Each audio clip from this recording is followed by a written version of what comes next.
भंडारा गोंदिया जिला वासियों के लिए खुश खबर है। अब आपका मनपसंद channel BS crime India news अब आपके केबल नेटवर्क पर, जी हां, अपने केबल नेटवर्क के SCN चैनल नंबर 50 पर उपलब्ध है। BS क्राइम इंडिया न्यूज पर खेल, राजनीतिक, क्राइम, साहित्य व अन्य खबरें प्रकाशित की जाती है। हमारे साथ जुड़ने के लिए तथा हमारे चैनल में खबरें, विज्ञापन आदि के लिए संपर्क करें 8669151757 पर।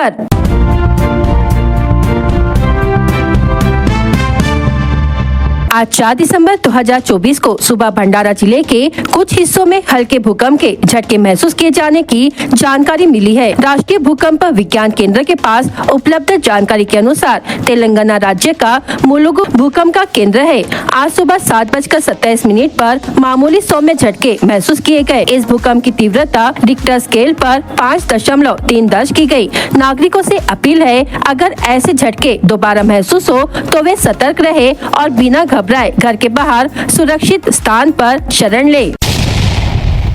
भंडारा शहर में दिन ब दिन बढ़ते अतिक्रमण के खिलाफ कार्रवाई कर बुलडोजर से ढाया जाएगा। नगर परिषद ने मंगलवार 3 दिसंबर को शहर में लाउडस्पीकर घुमाकर अतिक्रमण धारकों को पूर्व सूचना देते हुए पहले ही जगह खाली करने को कहा था। इसके साथ ही बुधवार को कार्रवाई के पहले दिन शहर के गांधी चौक से पोस्ट ऑफिस चौक तक अतिक्रमण हटाया जा रहा है। बताया गया कि अतिक्रमण हटाने की कार्रवाई 8 से 15 दिन तक चल सकती है। इस कार्रवाई के दौरान शहर के मुख्य मार्ग, पोस्ट ऑफिस चौक, गांधी चौक, शास्त्री चौक, मुस्लिम लाइब्रेरी चौक, राष्ट्रीय महामार्ग परिसर, त्रिमूर्ति चौक, तकियावाड़, राजीव गांधी चौक और अन्य परिसर का अतिक्रमण हटाया जाएगा। इसके लिए नगर परिषद ने अलग से टीम तैयार की है। इस टीम में लगभग 25 कर्मचारी उपस्थित रहेंगे। इसके साथ ही शांतिपूर्वक तरीके से अतिक्रमण हटाने के लिए पुलिस बंदोबस्त का सहयोग लिया जा रहा है। साथ ही यातायात विभाग के कर्मचारी भी यातायात सुचारू रखने के लिए कार्रवाई के दौरान तैनात है। सर, क्या बताएंगे, भंडारा शहर में बड़े पैमाने पे अतिक्रमण जमा हुआ है। अभी आपकी एक मुहिम शुरू है, किस प्रकार से मुहिम चल रही है और क्या आह्वान किया गया है? देखिए, भंडारा शहर के लिए 2 रोड प्रोजेक्ट सैंक्शन हो चुके हैं। हमें भंडारा शहर के रोड का एक्सपेंशन करना है। इसलिए जिन जिन लोगों ने भी, व्यापारियों ने रोड पे, रास्ते पे अतिक्रमण किया है, अपने शेड बाहर निकाले हैं, अपने कुछ दुकान का सामान बाहर निकाला हुआ है, उन्होंने खुद होके अपना अतिक्रमण हटा लेना चाहिए। नहीं तो आज से हमारी ड्राइव शुरू हो गई है। ये कंटिन्यू ड्राइव आगे चलने वाली है और नगर परिषद खुद होके ये पूरा अतिक्रमण निकालेंगी। उसमें कुछ नुकसान अगर हुआ तो उसकी जिम्मेदार वो संबंधित व्यापारी रहेंगे। सर, उसी प्रकार फुटपाथ पे भी काफी अतिक्रमण नजर आ रहा है। शेड बने हुए हैं, कुछ जगह पक्के शेड बने, कुछ जगह कच्चे शेड बने हुए। तो क्या उनके शेड ही निकालना है कि पूरी दुकान ही हटाना है? देखिए, अगर रास्ता बाधित हो रहा है तो पूरी दुकान ही हटेगी, या सिर्फ अगर शेड रास्ते पे आ रहा है तो शेड निकलेगा। इस अतिक्रमण मुहिम के बारे में हमने सम्माननीय पुलिस अधीक्षक साहब और पुलिस विभाग को भी सूचना दी है। और इसलिए इस अतिक्रमण मुहिम के बीच में अगर कोई व्यत्यय लाता है, कोई प्रॉब्लम क्रिएट करता है तो उस पर हम कड़क कार्रवाई करेंगे, उस पर FIR दाखिल करेंगे, गुना दाखिल करेंगे। इसलिए मेरी विनती है कि इस अतिक्रमण मुहिम में कोई भी अड़थड़ा ना आए।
अर्जुनी मोरगांव तहसील के गोठन गांव में रविवार की शाम 7 बजे घर की छप्पर में खेल रहे 3 साल के बच्चे पर तेंदुए ने हमला कर दिया। तेंदुआ बच्चे को 50 मीटर तक घसीटते हुए लेकर गया। ग्रामीणों द्वारा शोर किए जाने से तेंदुआ जंगल की ओर भाग गया, जिससे बच्चे की जान बच गई। जानकारी के अनुसार गोठन गाँव के वार्ड क्रमांक 3 निवासी दयाराम साखरे का भतीजा मृदुल नंदेश्वर उम्र 3 वर्ष अपने माता पिता के साथ मंडे के अवसर पर आया था। रविवार शाम करीब 7 बजे मृदुल अपने चाचा के घर के छपरी में खेल रहा था। परिवार के लोग अपने काम में व्यस्त थे। इसी बीच तेंदुआ साखरे के घर की छप्पर में खेल रहे मृदुल के गर्दन को पकड़कर खींचकर ले गया। मृदुल की रोने की आवाज सुनते ही रंजित साखरे दौड़ते आया। जैसे ही उसे पता चला कि तेंदुआ मृदुल को उठाकर ले जा रहा है तो वह शोर करने लगा। पड़ोसी और ग्रामीण दौड़कर आए। उन्होंने लाठियां लेकर तेंदुए को खदेड़ा। तेंदुआ मृदुल को छोड़कर जंगल की ओर भाग गया। तेंदुए द्वारा मृदुल की गर्दन पकड़ने से वह घायल हो गया। मृदुल पर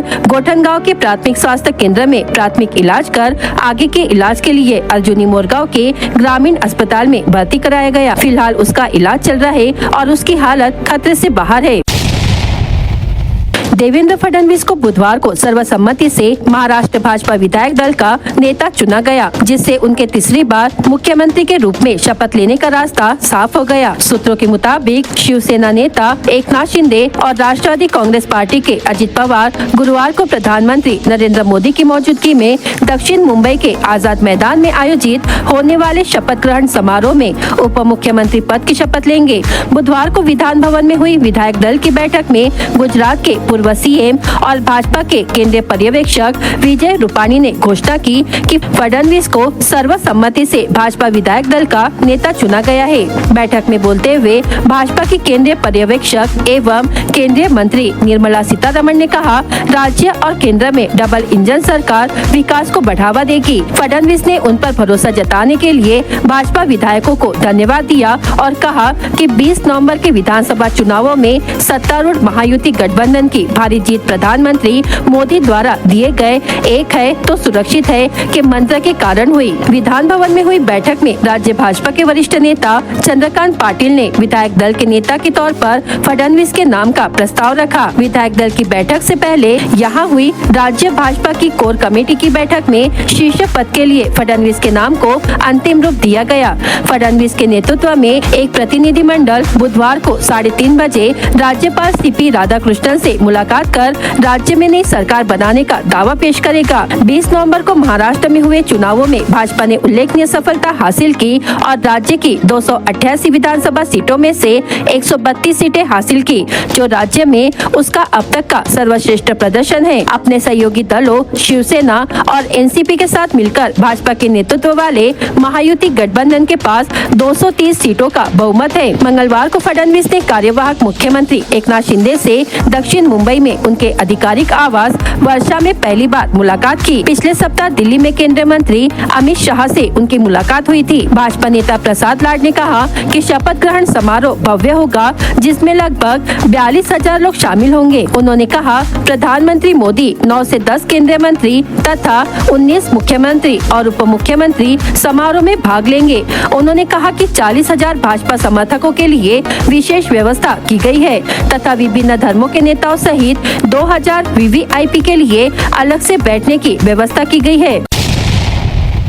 गोंदिया जिले के सड़क अर्जुनी तहसील में डब्बा कजरी मार्ग पर विगत 29 नवंबर को शीशाही एसटी बस क्रमांक MH09M1273 पलटकर भीषण दुर्घटना हुई, जिसमें 11 यात्रियों की दर्दनाक मौत हो गई, जबकि 29 यात्री गंभीर रूप से घायल हो गए। शिवशाही बस दुर्घटना के बाद भंडारा एसटी डिपो एक्शन मोड में आया है। इस घटना की गंभीरता को देखते हुए राज्य परिवहन निगम के अधिकारियों ने पहले से ज्यादा एहतियात बरतते हुए ड्यूटी पर आने वाले बस चालकों की अल्कोहल टेस्ट की जा रही है। भंडारा विभाग ने मशीन के जरिए बस चालकों की अल्कोहल जांच करना शुरू किया है। यह अभियान आगे निरंतर शुरू रखे जाने की जानकारी डिपो प्रबंधक सारिका लिमजे ने दी है।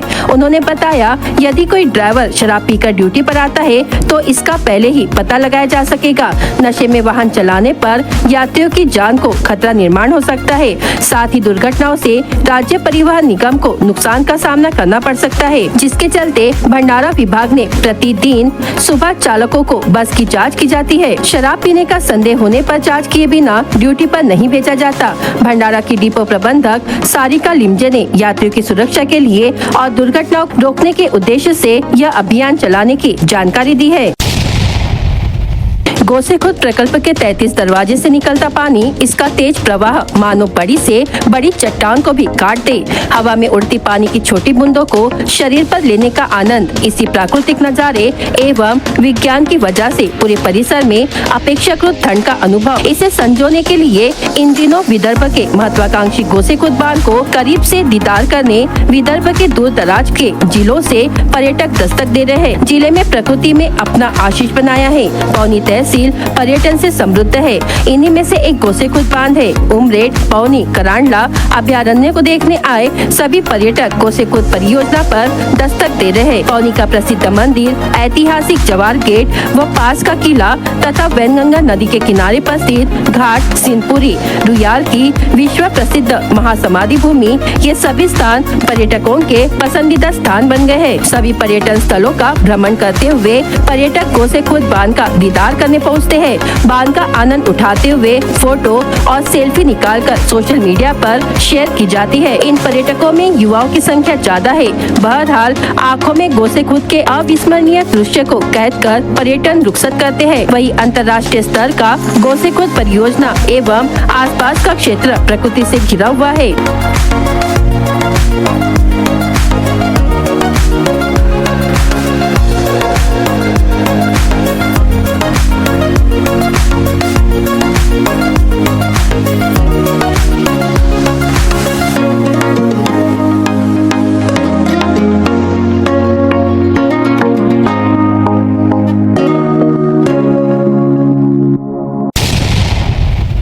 विश्व एड्स दिवस के अवसर पर महाराष्ट्र राज्य एड्स नियंत्रण संस्था मुंबई के निर्देशानुसार 1 से 15 दिसंबर तक जिले में विभिन्न कार्यक्रमों का आयोजन किया जाएगा।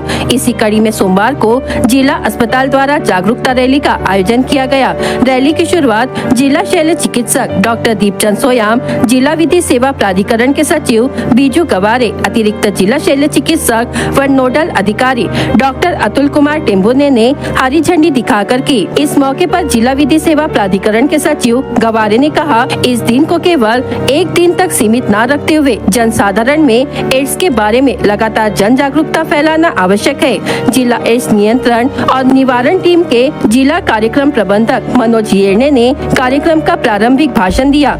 इस रैली में विभिन्न महाविद्यालयों के छात्र और छात्राएं बड़ी संख्या में शामिल हुए।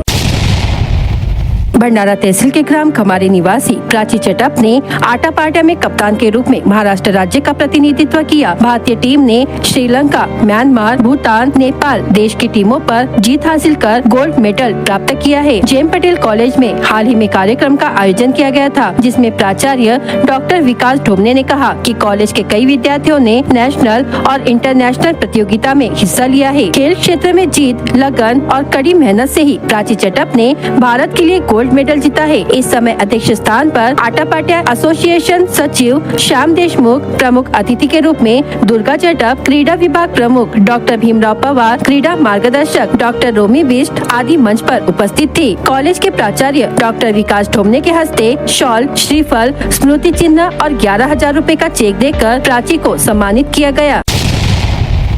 ठंड के मौसम में एक बार फिर ने करवट बदली है। 2 दिन से आसमान में बादलों का डेरा लगा है, जिससे ठंड से राहत मिली है, किंतु आसमान साफ होते ही फिर से ठंड बढ़ने का अनुमान मौसम विभाग ने जताया है। पिछले सप्ताह में तापमान में न्यूनतम 13 डिग्री सेल्सियस तक गिरावट आई थी, जिससे ठंड का एहसास हो रहा था। सोमवार 2 दिसंबर से आसमान में बादल छाए हैं, जिससे बदले मौसम के कारण हवा में ठंडक का एहसास गायब हो चुका है। जिले में 3 दिसंबर को दर्ज किए गए तापमान के अनुसार अधिकतम 28 डिग्री सेल्सियस एवं न्यूनतम 20 डिग्री सेल्सियस चढ़ गया, जिससे हवा से ठंड का एहसास गायब हो गया। आसमान साफ होते ही फिर से ठंड बढ़ेगी, ऐसा अनुमान है।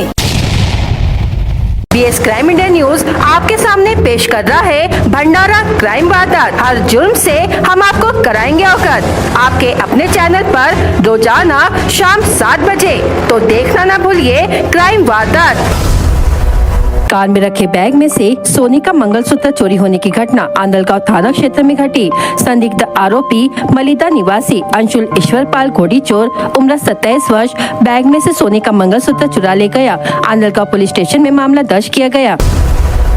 घर में कोई नहीं होने का फायदा उठाकर अज्ञात चोरों ने 2,32,500 रुपए चोरी कर लिया। यह घटना पिंड के पार पुनर्वास में घटी। फिरियादी दिलीप नथु सेलोकर की शिकायत के आधार पर पुलिस ने मामला दर्ज किया। जवाहरनगर पुलिस ने बिना लाइसेंस रहित परिवहन करने वालों पर कार्रवाई कर 20,30,000 रुपए का माल जब्त किया। आरोपी कन्हा निवासी रोहित मुसाफिर यादव, कामठी निवासी राहुल वाड़ी भस्मे के खिलाफ पुलिस ने मामला दर्ज किया। खेत के विवाद को लेकर पिता छोटे भाई पर कुल्हाड़ी से हमला कर घायल करने की घटना कराडा जंगल में घटी। आरोपी दयाल के डांटने पर खुशहाल ने कुल्हाड़ से वार कर घायल कर दिया। बस में चढ़ते समय चालक के बस चलाने के कारण संतुलन बिगड़ने से महिला का पैर पहिया के नीचे आ गया, जिससे वह गंभीर रूप से घायल हो गई। महिला का नाम परसोडी निवासी सुनीता महेंद्र सिंह ने उम्र 42 वर्ष है।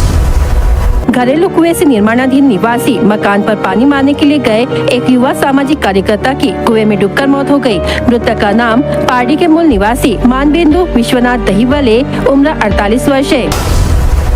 गोरेगांव तहसील के ग्राम हलबी टोला निवासी रामचंद्र पटले उम्र 70 वर्ष ने जहर पीकर आत्महत्या का प्रयास किया। उनका मेडिकल कॉलेज अस्पताल में उपचार किया जा रहा है। पुलिस ने मामला दर्ज किया है। भंडारा जिला वासियों के लिए खुश खबर है। अब आपका मनपसंद channel BS crime media news अब आपके डायमंड केबल नेटवर्क पर। जी हाँ, अपने डायमंड केबल नेटवर्क के चैनल नंबर 94 पर उपलब्ध है।